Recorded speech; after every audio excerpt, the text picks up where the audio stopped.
Kita daripada kampung tak pernah pergi main snow, main salji kan, tiba-tiba dapat rasa salji.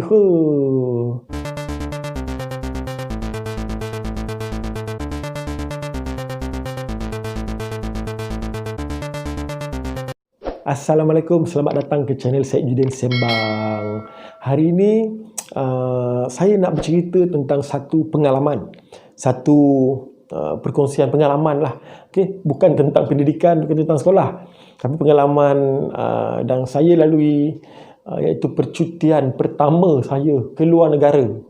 Maksudnya sebelum ni pernah pergi ke luar negara, pergi Thailand, tapi pergi macam tu je lah kan. Tapi pergi ke satu negara yang jauh, yang tak pernah terfikir lah nak pergi kan waktu kecil-kecil, tapi pergi juga, iaitu ke Seoul, Korea pada 1 hingga 6 hari bulan Disember 2017, iaitu pada musim winter, musim sejuk. Okay, ini sebenarnya adalah perancangan isteri saya lah, wife saya kan. Dia kata, jom kita pergi bercuti. Saya kata, nak pergi mana? Dia kata, pergi Korea. Dan saya pun, macam mana nak pergi? Kita dalam kepala otak kita, susahnya nak pergi kan. Dia cakap, tak apa, Korea ni kita boleh sampai semua tempat dengan train. So dia cakap, saya tanya lah, kena ambil agent ke apa semua? Dia cakap, tak payah. Dia akan study sendiri, dia akan buat itinerary sendiri, dan kita pergi sendiri, dia cakap. Kita pergi sendiri. Saya pun macam tu, was-was.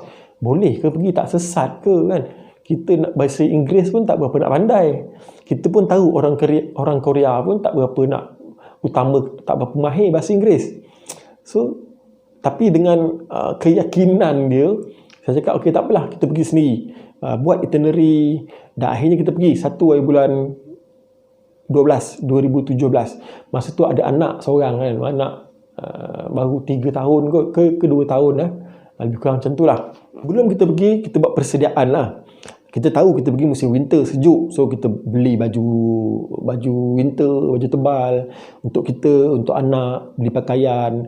Dan sebabkan ini adalah first time kita nak bercuti yang agak jauh kan, first time kita nak bercuti yang pergi ke satu negara yang saya rasa jauh lah, dan tak pernah terfikir pun nak pergi dulu kan. Tapi kita bersedia dari segi pakaian, makanan, sebab kita takut makanan kat sana tak halal ke apa. Kita bawa Maggi, bawa Brahim pack tu kan. Kemudian untuk anak kita standby roti, coklat, biskut, in case emergency ataupun dia lapar secara tiba-tiba, kita ada makanan nak bagi dekat dia. So kita pack bag tu padat dengan pampers anaknya lagi, dengan stroller anak kena bawa, kena tolak. So kita pun pergi, bertolak lah pada 1 hari bulan tu. Sampainya kami dekat Seoul ni, kita sampai tengah malam. Iaitu flight tu, saya rasa flight yang dah ujung-ujung kot. Memang tengah malam. Masa tu airport pun dah lengang, dah tak ramai orang. Cuma sesak adalah pada dekat immigration. Sampai je dekat immigration tu, orang semua tengah beratur panjang. Kami lambat sampai. Sebabnya masa kami sampai dekat pintu airport, keluar je daripada flight, kami tanya dengan staff, mana stroller kami? Sepatutnya, sebab staff dekat Malaysia kata stroller tu dapat dekat pintu flight. Pintu flight tak ada stroller. So dia pun panik. Kita orang lagi panik. First time sampai, stroller hilang. So dia pun berkomunikasi lah, tanya kawan-kawan dia apa semua. Rupanya ambil dekat baggage drop. Okay, so kita rasa selamat lah kan. Masa selamat lah, rupanya tak hilang, ada. Cuma panik juga lah mula-mula tu. First time sampai, stroller dah hilang kan. And then kita pergi dekat airport tu lengang, dah tak ramai orang, dah malam. Dan sampai dekat immigration, yang pertama sekali adalah cop pasport. Orang tengah beratur panjang, tiba-tiba anak kami menangis. Menangis yang tak boleh handle, menangis yang mengamuk sebab mungkin jet lag ataupun cuaca dan sebagainya lah kan. Mungkin boleh jadi jet lag lah. Tiba-tiba menangis. Dan immigration Korea ni, dia buka satu kaunter khas untuk kami, satu family. Dia buka tali tu, saya, isteri saya, anak saya masuk. Lepas tu dia tutup balik. Kami masuk, dia chop, jalan. So agak bertuah lah kan, kita tak perlu beratur panjang. Tapi sebenarnya tak tahulah apa pandangan orang, tapi kita masa tu tengah handle anak ni, struggle. Kita rasa macam cepatlah. rupanya dipermudahkanlah urusan. Masa tu cepat juga. Akhirnya kami keluar. Dekat keluar airport, sama juga ada pengalaman yang pertama adalah daripada airport nak ke hotel. First impression tu dah rasa macam inilah risiko dia pergi sendiri, tak ada ejen. Kita pergi malam sejuk dekat luar, tunggu taksi dan ada taksi yang tak tahu hotel. Dia bukan hotel lah, dia macam motel. Tak tahu motel ni dekat mana. Kita cakap wujud ke motel ni, kena tipu ke kita ni, apa ke kan. Ada juga driver yang sampai bukan taksi, macam prebet sapu. So dia datang bukan bagi harga standard lah, dia bagi harga yang lebih kurang je kan. So kita pun tak tahu mahal ke harga ni, murah ke. So kita teragak-agak nak pergi, tak nak. Tapi keadaan sangat sejuk. Sampailah ada satu tu, ada mamat Korea ni, dia boleh cakap bahasa Inggeris. And then dia cakap, okay, hotel ni tak jauh daripada sini. Dia cakap dia tahu hotel ni tak jauh daripada sini. Okay, kalau dalam hotel ni nak ke sini, anggaran duit mungkin harga sekian-sekian. So kami pun carilah beberapa driver yang boleh bagi harga itu. So kami naik. So masa tu sampai di hotel, kita sampai, masa tu nama dia tak ingat pula apa nama hotel tu. And then bila sampai, dia adalah kedai makan. Kita tengok, ni kedai makan, kena tipu ke kita ni. Kita pun bawa beg masuk kedai makan, and then tiba-tiba orang tu pelik. Sebab dia dah nak tutup kedai, dah kemas-kemas. Dia cakap pelik. Cakap macam dia pun tak faham bahasa Inggeris. Kita pun tak berapa nak pandai sangat. Kita just tunjuk alamat hotel. Dia cakap, okay, ni dekat atas, tingkat atas. Tapi tak ada lift, dia cakap. So kena naik tangga. Dan dia tengok kita sejuk, anak saya dalam stroller. So dia orang lah pekerja restoran tu volunteer angkatkan beg kita pergi tingkat 2 ke tingkat 3. Kita angkat beg pergi dekat receptionist. Sampai dekat kaunter receptionist, tak ada pekerja. So kita aku nak check in macam mana? Pekerja tak ada kan. Nak buat macam mana? Tapi yang uniknya, yang pada saya menarik, dekat atas meja tu dia tinggalkan kunci, dia tinggalkan kertas, dia tinggalkan handphone. Berani tak berani dekat Malaysia hotel tinggalkan handphone kan? Tapi dekat Korea dia tinggalkan 3 benda. Yang dekat mana, dekat kertas tu dia tulis notis. Dia kepada boleh kurang macam ni lah bahasa Melayu ni kan, kepada Puan Nabila Syazwin, ini adalah kunci dan ini adalah nombor bilik. Sekiranya ada masalah, gunakan telefon ini untuk call nombor ni. Okay, so kita ambil kunci, kita masuk bilik, boleh masuk. Phone tu tak pakailah kan. So sebab kita sampai tengah malam, pagi tu kita dah ada itinerary, kita dah nak berjalan. Kita sampai hotel, kita terus rest.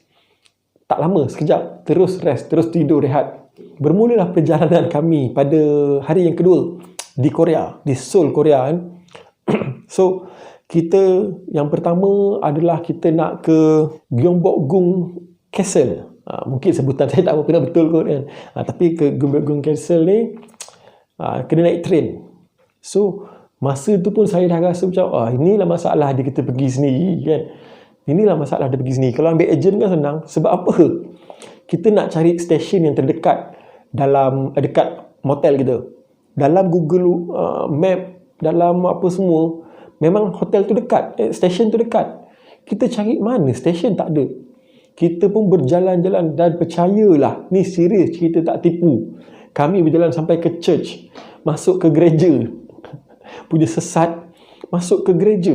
Sampai kat orang dekat gereja tu cakap, this is church.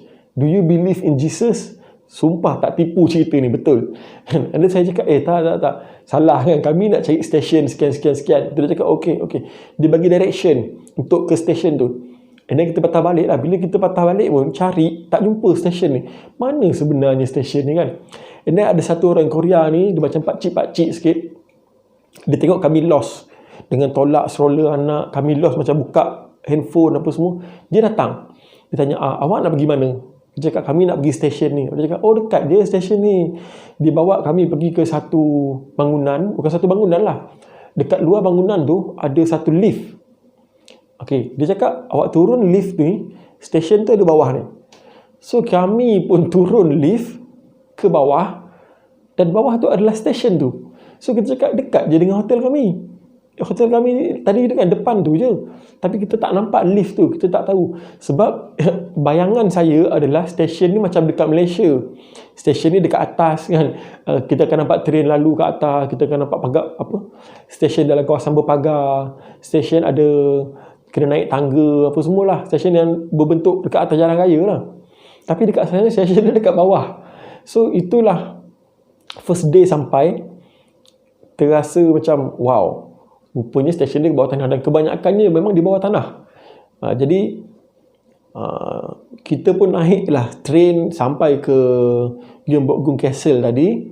Dan nak masuk ke Gyeongbokgung Castle ni kena bayar, tapi boleh masuk secara percuma kalau kita menyewa pakaian Korea. Apa pakaian tradisi dia, saya tak ingatlah nama dia apa. Tapi kalau kita pakai sewa benda tu dekat mana-mana kedai di luar, masuk ke dalam Gyeongbokgung Castle ni free. Okay, so isteri saya pakai. Isteri saya sewa dekat kedai, pakai, dan kita masuk ke Gyeongbokgung Castle ni free lah. Kita masuk, kita bergambar. Dia sebenarnya dalam tu adalah istana lama. Kita dapat tengok macam mana Korea punya design istana lama. Dan kebetulan masa kami masuk tu, ada majlis upacara ritual perasmian. Majlis macam mana orang dulu, istana dulu buat perasmian, kemasukan raja apa semua. So kami dapat tengoklah perasmian tu kan, macam mana budaya dia orang ni. And then dekat sana ada bangunan-bangunan lama, ada gendang lama yang mana digunakan oleh orang-orang istana dulu. Dia punya landscape dia menarik kan, memang istana lama, dan tempat tu menarik. Di tengah bandar, bangunan tinggi-tinggi, sesak, ada satu kawasan istana lama yang dijaga dengan baik, menjadi pusat pelancongan.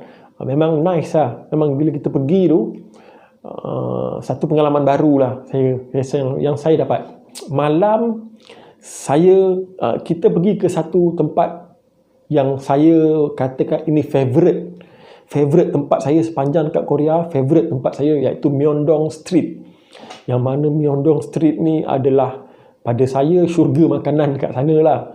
Sebab dekat sana kita dapat tengok makanan yang rare, makanan yang kita rasa nak try, tapi harga dia agak mahal kalau kita convert duit Malaysia lah. Kalau duit sana kira murah, tapi bila convert duit Malaysia, dia jadi berfikir juga nak makan ke tak nak. Tapi saya punya konsep, saya punya prinsip, kita dah sampai, mahal tak mahal kita makan sekali. At least kita dah rasa, kita dah tahu rasa dia macam mana. So antara yang menarik adalah scallop bakar. Okay, scallop bakar memang terliur tengok. Dia bakar, dia letak cheese, dia bakar atas tu, and then kita makan. Memang sedap. Memang terliur tengok kan. And then ada beberapa lagi makanan-makanan lain. Contoh dia ada udang, ada air delima, dan ada satu peniaga tu, dia boleh cakap bahasa Melayu, boleh cakap bahasa Malaysia. Dia meniaga macam gula-gula. Masa dia buat gula-gula tu, dia explain kepada kita, cakap bahasa Melayu lah, sebab dah terlalu ramai orang Malaysia datang kan. Dia boleh cakap bahasa Melayu, dia explain kepada kita dengan melawak lagi. So Myeongdong Street ni sangat best, menarik. Memang selalu kami pergi kat sana. So first day kita pergi, kita rasa macam okay, tak apa, nanti kita repeat lagi kan. Okay. Jadi kita pun balik ke hotel, tamatlah pada hari yang kedua. Setakat ini, itu saja yang akan saya kongsi untuk part 1. Sebab panjang sangat. Kalau buat video 30-40 minit, tak ada orang nak view nanti. Kan, panjang sangat. So, saya akan stop di sini. Untuk setakat ini, saya akan sambung untuk part 2 nanti. So, teruskan menanti, teruskan menunggu perkongsian pengalaman saya untuk video akan datang. InsyaAllah, menarik dan perkongsian yang bermanfaat untuk semua. Terima kasih kepada yang menonton. Teruskan like, share dan subscribe. InsyaAllah kita jumpa lagi untuk video part 2 akan datang. Assalamualaikum. Bye-bye.